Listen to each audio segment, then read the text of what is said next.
There's a revolution going on in our cities, but while Leeds is flying, here in Bradford, the city's dying.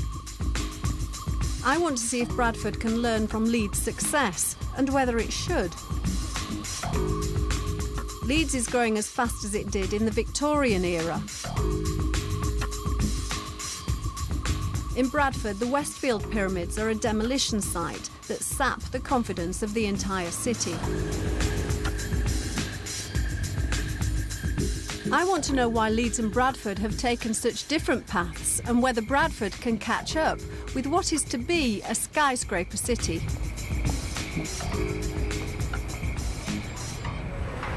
You see, Bradford was a hugely prosperous town when I was a girl, when I was growing up here.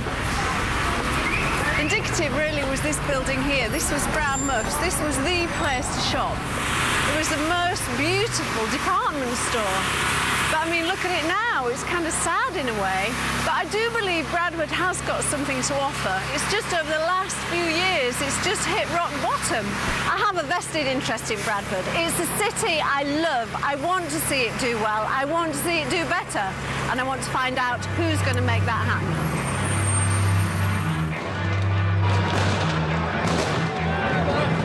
Bradford made international headlines for all the wrong reasons in 2001. Manningham was at the heart of the violence.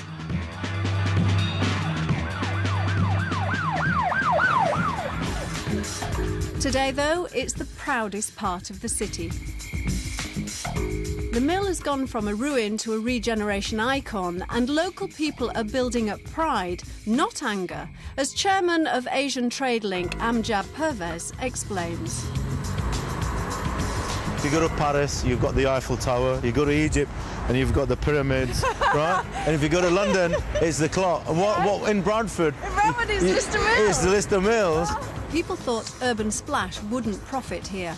The first mill sold out, and the next phase of the £130 million development is underway.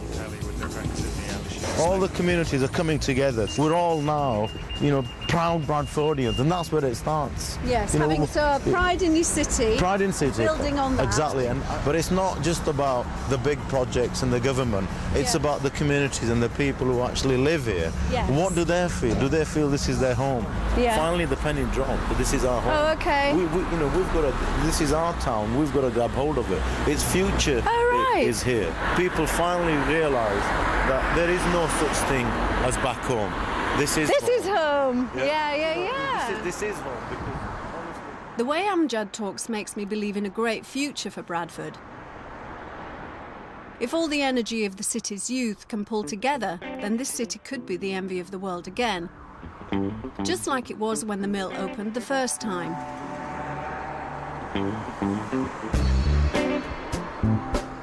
This enthusiasm has come from somewhere, and I think it's down to the Will Alsop master plan for the city, commissioned in 2003 by Bradford Centre regeneration head Maud Marshall.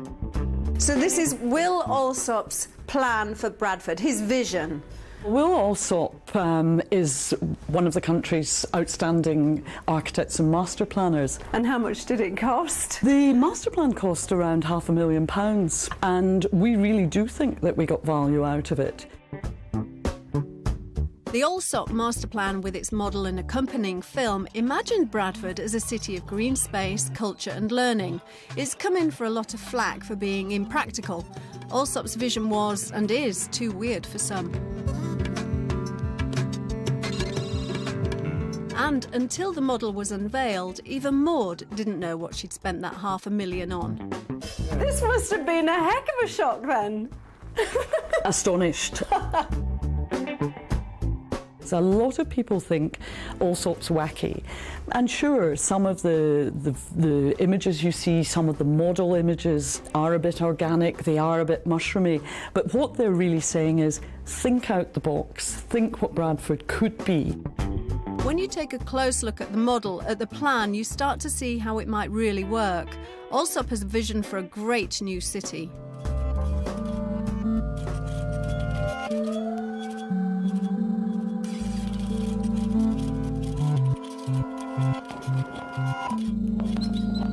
But But after 4 years, it remains just that, a vision to the people of Bradford. I'm desperate for it all to start. We've started to see a bit of movement. There is an enthusiasm to go for it. But when will it go for it? It's already going for it. If we look up at Little Germany, urban village, residential market, tipping point. Okay. It's happening. I don't quite understand Maud's regeneration shorthand yet, but I do know if you want to see what's happening in a city, you look for the cranes. And in Bradford today, they lead to Russell Baker. Russell's a big cheese in Bradford. He's developing 1,300 apartments in the city, and he thinks Bradford is a better proposition than Leeds. Well, let's see what happens when we get this on then. Ah! In all its glory. Fantastic, isn't it? In what you call your glass tower. Russell took me up to his glass tower. It's the gatehouse to a new Bradford. But the rest of the city isn't there just yet. Bradford has probably learned a lot from what's gone on in Leeds. And we're starting from a lower point, but we're getting rid of all the concrete that was built in the 60s. Everything's been demolished. I think Leeds may have a problem in the future with some of the buildings that have been built. There are some very, very poor quality buildings using relatively cheap materials. If Leeds is not careful, it could have a legacy that they regret in 20 years' time. In Leeds, controlling development is the problem, not encouraging it. The Leeds City Living explosion is a massive experiment and the results aren't always good. The 400 flats at City Island sold in 14 months, but sales don't always represent quality. The one I don't like is City Island. I feel it was a cynical building built with the investment markets in mind. It wasn't geared to owner-occupiers. It was there just to make money. I agree with Russell that City Island would be wrong for Bradford. It feels wrong for Leeds. Wind whistles through the balconies. There's no sense of welcome, no direct link to the city. But Leeds' pace of change is so fast that this is now an old-style development, even though Phase 2 is unfinished. The city is moving on. The new Leeds is going further up.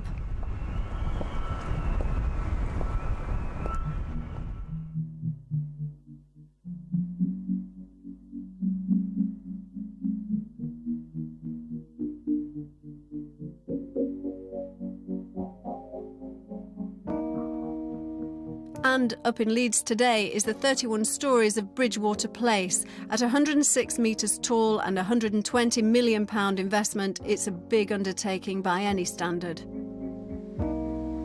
The top 20 stories are owned by Leeds' biggest developer, KW Linfoot. So this is the one bed, bedroom as an open plan area here, and this is the living dining area. And on these particular ones, you've got the balcony overlooking Victoria Road over this side. Architect Michael Gardner designed Bridgewater Place. He worked 156 apartments into the 20 available floors. There's a total of 201 apartments in the scheme now.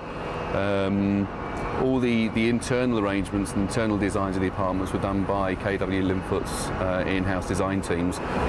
They're able to deliver a more refined product to the market, yes. Yes. Does that mean smaller apartments and more of them? Yes. Squeezing in nearly 30% more apartments means the Linfoot designers are turning over at least £4 million more on apartment sales.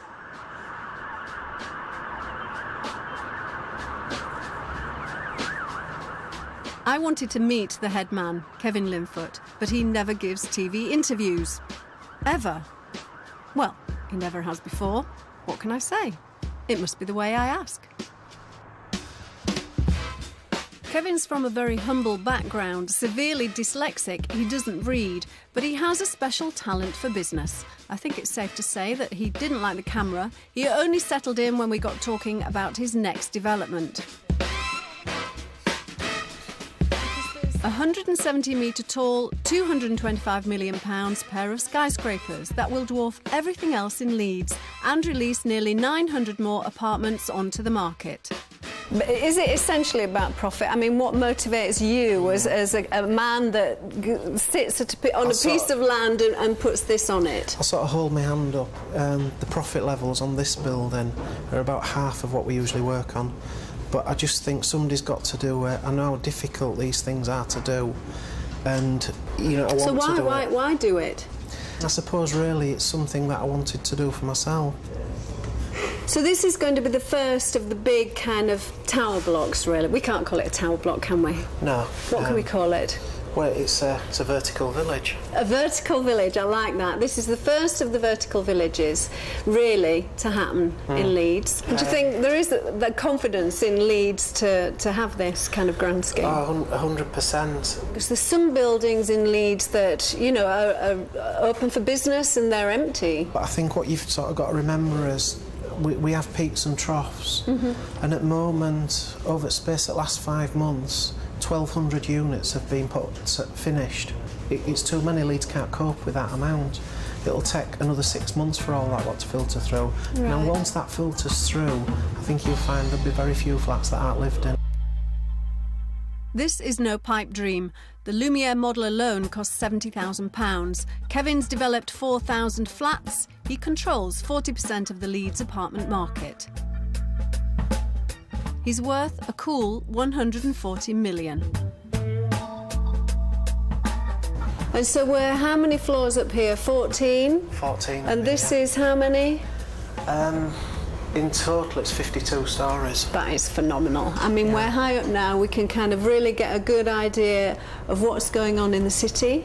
But, you know, to think that we're only here and this... It kind of takes your breath away. The Bridgewater building, the one that we built over there, right, is here somewhere. Okay. You know, it's a third as big again. It's extraordinary. If you think you can see that Bridgewater from everywhere that you drive in from. It seems to me that developers like Kevin are driving Leeds upwards. There's no master plan for the future like Bradford has. But I've been told that one man does have a vision for Leeds and that if I want to know about the future for the city, he's the person to see.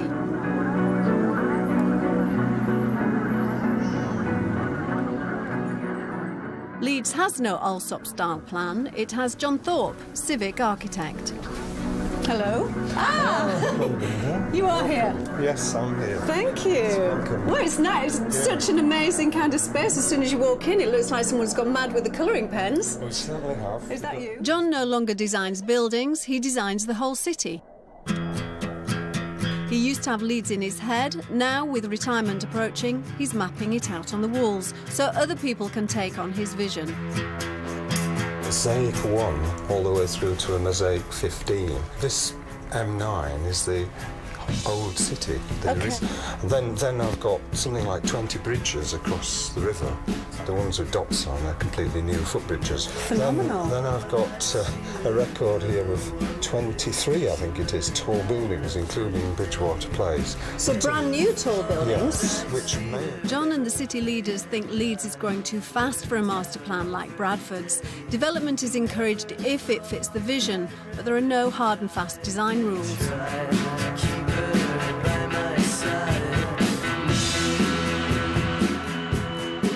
I mean, this is unseen, isn't it? I mean, maybe the last time we saw this kind of growth, it was in the Victorian era. Indeed, it is epochal in that sense. It's the largest, strongest level of activity in the city centre since that period. Are we talking iconic buildings here, beautiful buildings? I mean, we look out and there are some 60s buildings. I wouldn't say they're awfully wonderful to look at. We don't want too many more of those, presumably, because we're creating this brand new landscape for Leeds. Yes, beautiful buildings, if possible.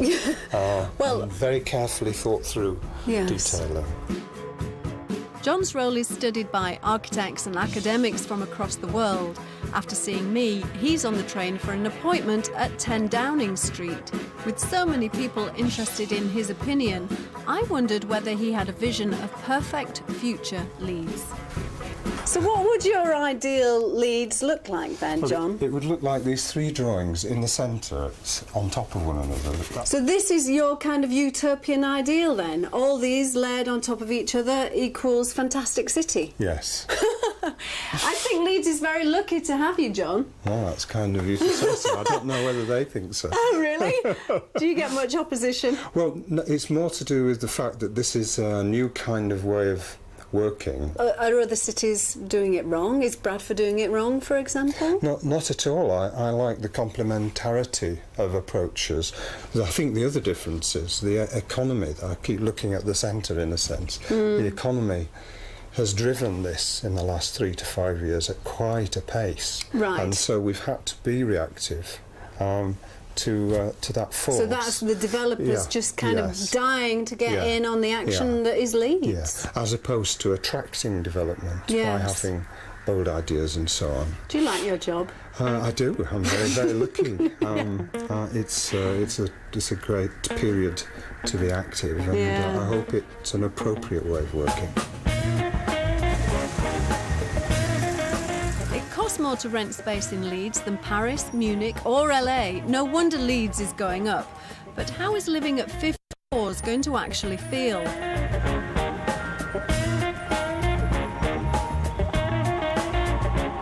I visited the Lumiere show flat. At 400 square feet, it's exactly the same size as a flat in the Towers will be.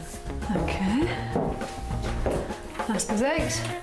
With interiors by Philippe Starck, they're retailing at 160,000. Do you know, it's kind of small, but it feels nice and airy, which is good. Nice lighting, loads of glass, you know, lots of windows to look out. Oh, this is lovely. But it's £20,000 if you fill it with a Starck design package like this. But this is what it's about. I mean, if you are city living, you want a city view. And that is it. That is great. I like that. So it's a small space, but I like it. You see, here we're 14 floors up. Feels nice. I like it. Very comfortable with that whole kind of city existence. Love the view. But 50 floors up, I don't know. I might have a problem being 50 floors up. I think it would make me slightly uneasy. I like the fact that here we've got apartments with balconies and you get outside. Hear the city, hear the vibe. You wouldn't want to be stepping outside at 50 stories high. I think that might make me feel slightly uneasy. It's a different ball game completely. Leeds is conducting a real-life experiment in city living. Private developers, not master planners, are testing the limits of the market here. 1,000 apartments in 2002, 8,000 today. At least that many again in the pipeline over the next 5 years. If the economy suddenly fails, Leeds will have a lot of empty flats. But one way to be recession-proof is to get the best in design. And in Ken Shuttleworth, Leeds has got the top architect in the world. We're not enjoying the design of this bridge at all.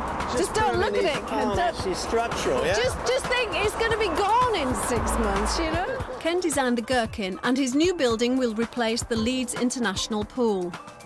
We are on the busiest road in Leeds, it has to be said, but for one very good reason, and we can see the pool behind us. Spectacular plans here for Leeds, do you think? Absolutely. It's going to make the Gherkin look sort of normal, I think. Really? Yeah. Gosh, how exciting! Really exciting. So Ken, can you tell me a little bit about the Spiracle and what is going on here and the shape of the building and what you're trying to do? Well, the Spiracle comes from the idea of it being a building that's very much about natural ventilation. So it's a very simple building which is circular in force. And at the top we have this massive wind turbine which basically ventilates, produces enough power to power the core. I think it's 5 times over. It's an extremely efficient position on the top of the building. So it's the wind turbine's lying horizontally. Yeah. So whichever way the wind blows, it still spins.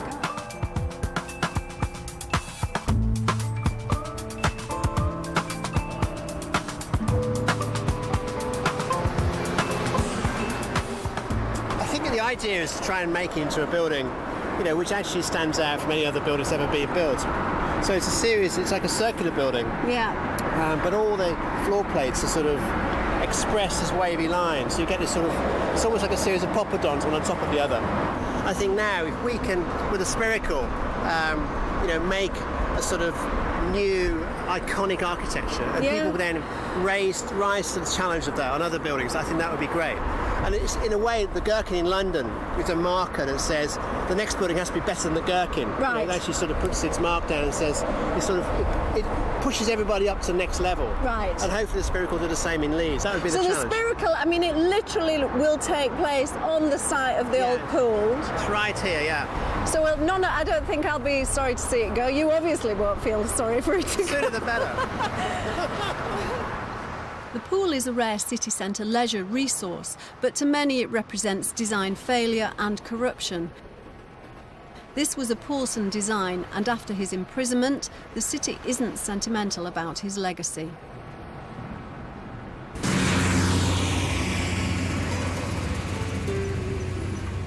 In Chapeltown, I found an award-winning architect who believes lack of leadership will mean we fail to build a better Britain, just like the corruption and bad design destroyed the legacy of the 60s. She's Irina Bauman. Irina's Tower Works project in the heart of Leeds is all about sustainability and human scale, not tall buildings. Irina believes Bradford may even have a better future than Leeds. So at the moment we've got a mood in this country to create high-rise buildings. There is no proven demand in Leeds that we actually need that space. Do you think that's egos then that's trying to make kind of these iconic kind of structures? I think it is largely to do with vanity, human vanity and greed. I do. And I don't really want to knock developers because they are extraordinary people. They are risk takers, they fuel the economy, they are exciting, they create possibilities. But at the moment, nobody's actually looking. I can't hear the voice of the city. Bradford has got this master plan that Will Alsop has created. I suppose really it is about kind of hot air and ideas. Do you think it could succeed? I think Bradford is a completely different story, and I think Bradford needs to understand that they have to have a relationship with Leeds like Lauren and Hardy. It has to be about contrast. They mustn't try and do what Leeds is doing because there's no point. Why should there be another Leeds?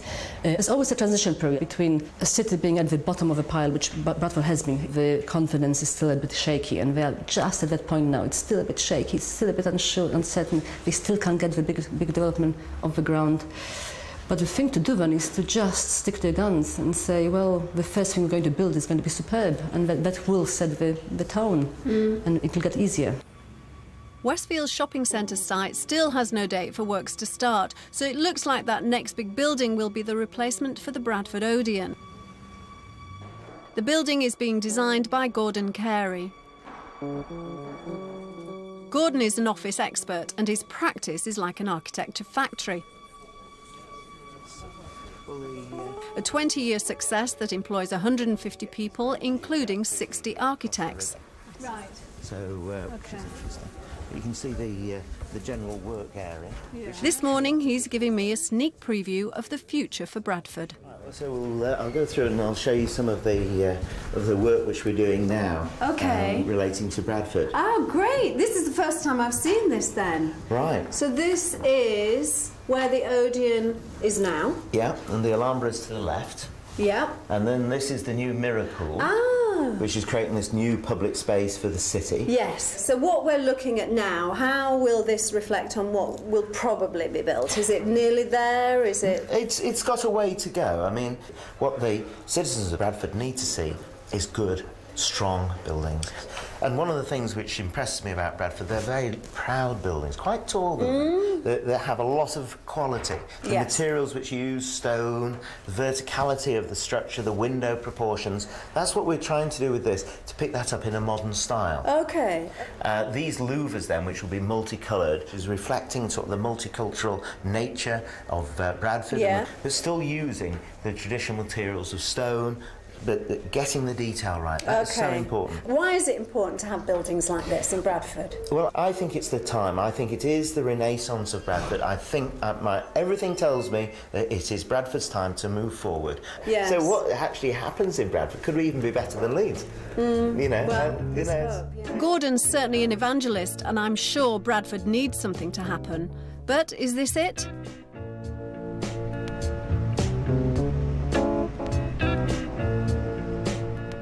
I return to have a look at the Odeon and a think about the future.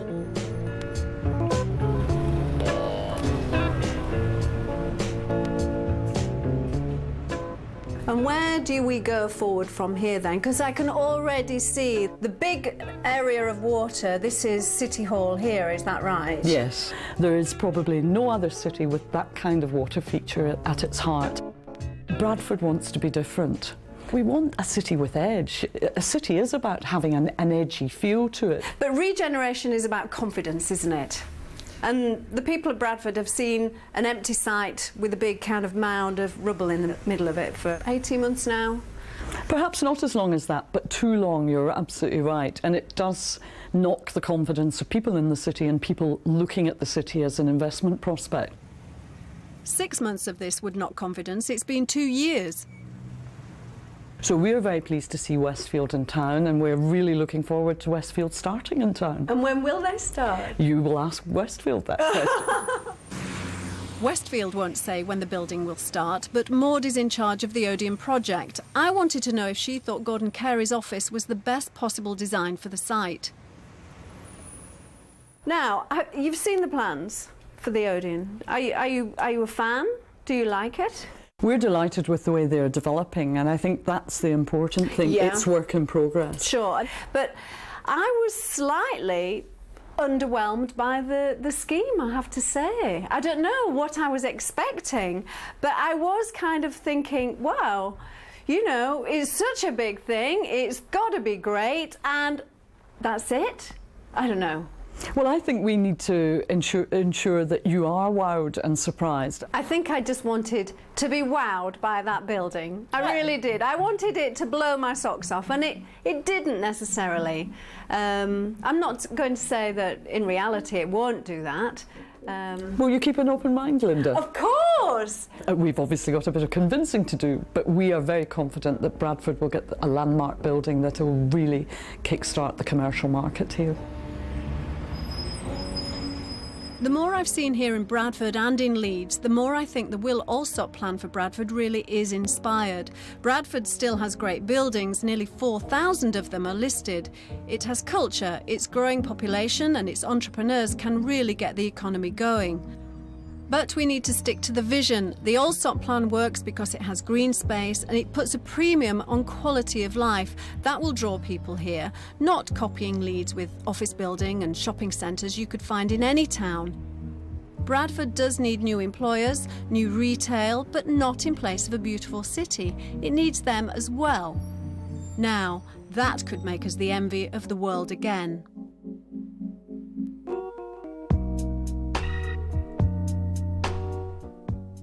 Big plans for recreating the Big Bang in the cosmos coming next on BBC Two, and later at 8, a great British journey through the Highlands.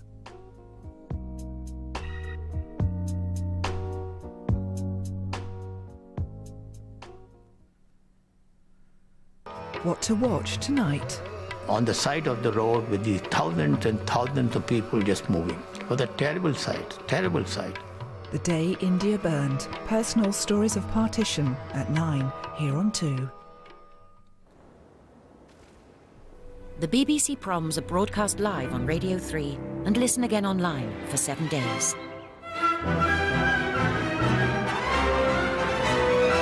Be moved this summer. What about your pea and ham soup? He was born to be wild. Stick it in the fridge. I'll microwave it later. Lived life in the fast lane. On to it again. And now, like a bat out of hell, he's sticking it to suburbia. I was living on the edge. You were living on the edge of Windsor. Steve Coogan is Tommy Saxondale, putting the rock and roll into pest control. Carpet Beetle. The brand new series, Thursday the 23rd of August on BBC Two.